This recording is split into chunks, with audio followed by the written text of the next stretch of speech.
So next, ibabalik na natin yung cover, itong sa taas, yung sa baba, at saka yung sa taas. Ikabit natin yung cover dito.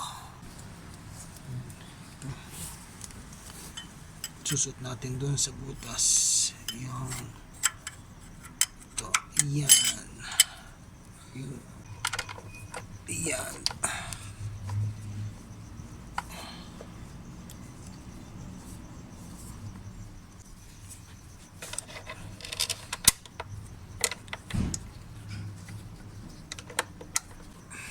So yan, isa dito, isa dito, sa gilid, isa dyan.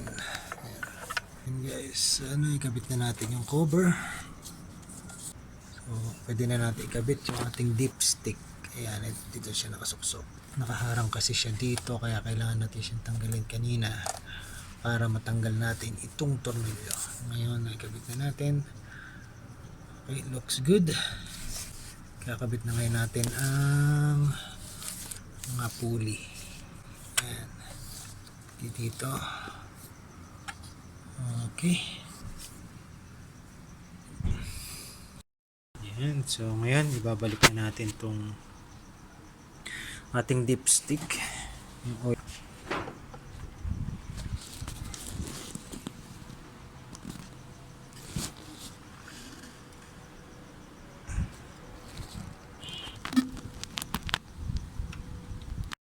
So ayan guys, naibalik na natin, naitusok na natin yung ating dipstick doon sa tamang position niya. Ayan, at ngayon lalagyan natin siya ng isang screw dito para ito ay hindi matanggal. So ayan, ngayon naman ibalik na natin itong pulley ng ating water pump. Ayan, so ayan guys, naikabit na natin, naigpitan na rin natin. Okay, yan, ikakabit naman natin ngayon to. Dito natin siya ikakabit. Yan. So tatapat nyo yan. Yan. Kailangan nakatapat yan para maipasok nyo dyan.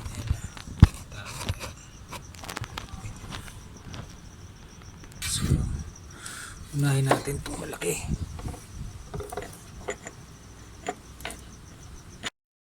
So yan, tapos na natin kabit yung pulley. So kabit natin mga belt.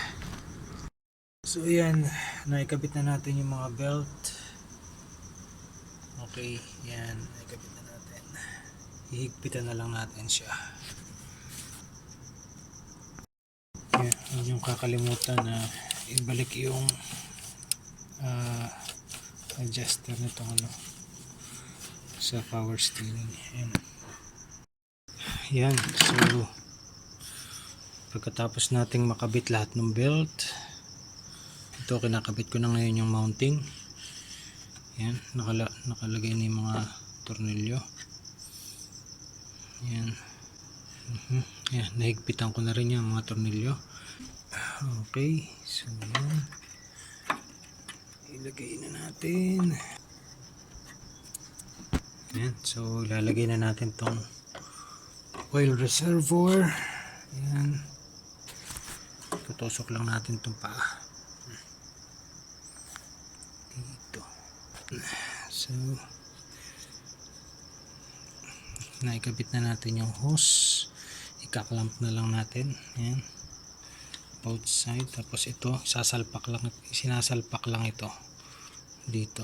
Yan, yan, salpak natin. Okay, that's it. So yan, balik na natin to. Sasalpak lang yan.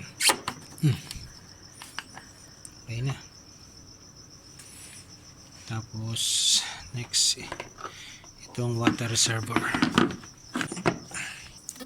Yan, nailagay na natin isang tornilyo dito na 10mm ang size. Ayan.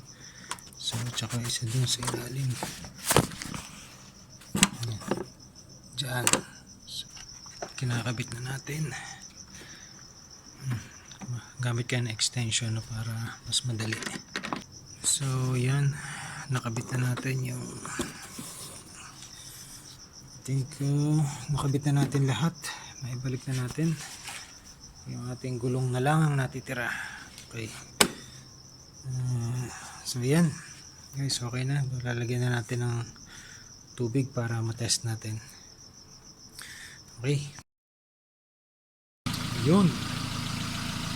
So yan, tapos na yung ating pagpapalit ng water pump sa Kia Picanto. Engine's running. Good. So yan, nawa ay nakatulong sa inyo, at ito ay first time ko lang din ginawa. Kung kaya ko, kaya nyo din. Okay, salamat sa panonood, at share lang tayo ng share para makatulong tayo sa kapwa natin. Okay? Be kind to one another. God bless.